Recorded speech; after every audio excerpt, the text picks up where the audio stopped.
আসসালামু আলাইকুম ভিউয়ার্স, আমি এই মুহূর্তে অবস্থান করছি লোহাগাড়া উপজেলার অন্তর্গত আদুনগর দক্ষিণ হরিণা চেন্দ্রপুনি গ্রামে। আমি ঘুরতে এসেছি আমার বান্ধবী প্রিয়ার বাড়িতে। এটা হচ্ছে প্রিয়াদের বাড়ির আঙ্গিনা। এখানে আসার পেছনে একটা কারণ রয়েছে, কারণটা আমি শেয়ার করতেছি। তার আগে বলি, প্রিয়ার বাড়ির প্রতিটি ব্যক্তিকে নিজের পরিবারের মতোই আপন মনে হয়। আমি আসবো জেনে প্রিয়া পিঠাও বানিয়েছে এবং আরো কত কিছু। তো ভিউয়ার্স, আজ প্রিয়াদের বাড়িতে যে কারণে আসলাম, ওই যে দূরে সুন্দর একটি ফুলের বাগান দেখা যাচ্ছে, বাগানটি একটু ঘুরে দেখব।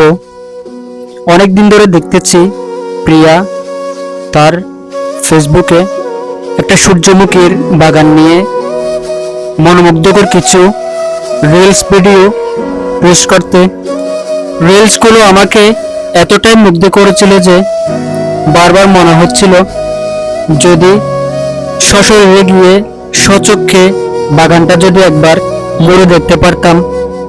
প্রিয়ার কাছে বহুবার শুনেছি যে বহু দূর দূরান্ত থেকে পর্যটক তাদের এই বাগানে ঘুরতে আসে, বাগানটিকে ক্যামেরাবন্দি করে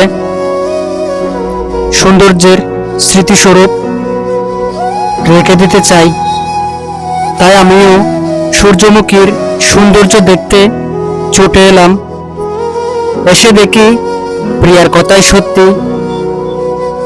আসলে অনেক দূর দূরান্ত থেকে এই বাগানে পর্যটক ঘুরতে আসে, ফুলের সৌন্দর্যগুলো উপভোগ করতে আসে।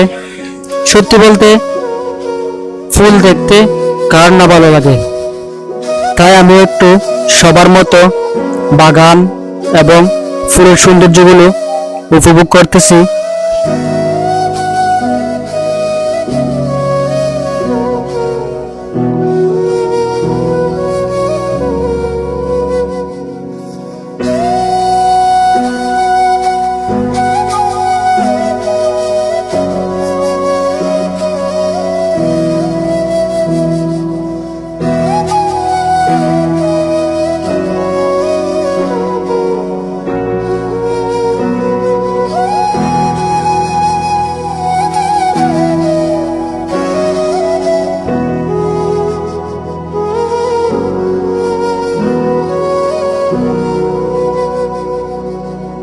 এই সৌন্দর্য উপভোগ করতে পারার পেছনে সম্পূর্ণ অবদান রয়েছে আমার বান্ধবী প্রিয়ার। প্রিয়ার জন্য রইল আন্তরিক ভালোবাসা। সে এখানে আসতে উৎসাহ না দিলে এত সুন্দর একটি সৌন্দর্য দেখা হতো না। হয়তো এই বাগানে এসে দেখার প্রতিটি মুহূর্তই আকর্ষণীয়, এবং তার মধ্যে অন্যতম হচ্ছে মৌমাছির মধু আহরণের দৃশ্যটা দেখা। ফুল এবং মৌমাছির সম্পর্কটা এভাবেই প্রকৃতির সৌন্দর্য তৈরি করা। হয়তো ফুল ফুটবে, মৌমাছি আসবে, মধু আহরণ করবে।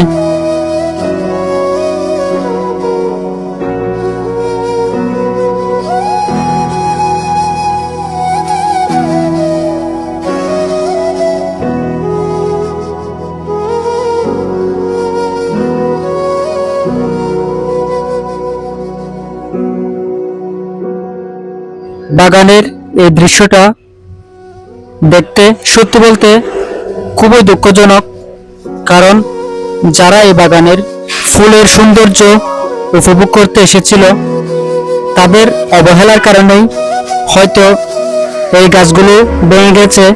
সুতরাং সবার উচিত আমরা যে বাগানটির সৌন্দর্য উপভোগ করতেছি যাতে তার কোনো ক্ষতি না হয়, ওইভাবে তার সৌন্দর্য উপভোগ করা আমাদের একটা কর্তব্যের মধ্যে পড়ে। তো ভিউয়ার্স, আজ এ পর্যন্ত। আগামীতে আবারও দেখা হবে অন্য কোনো ভিডিওতে। সে পর্যন্ত ভালো থাকবেন। আসসালামু আলাইকুম।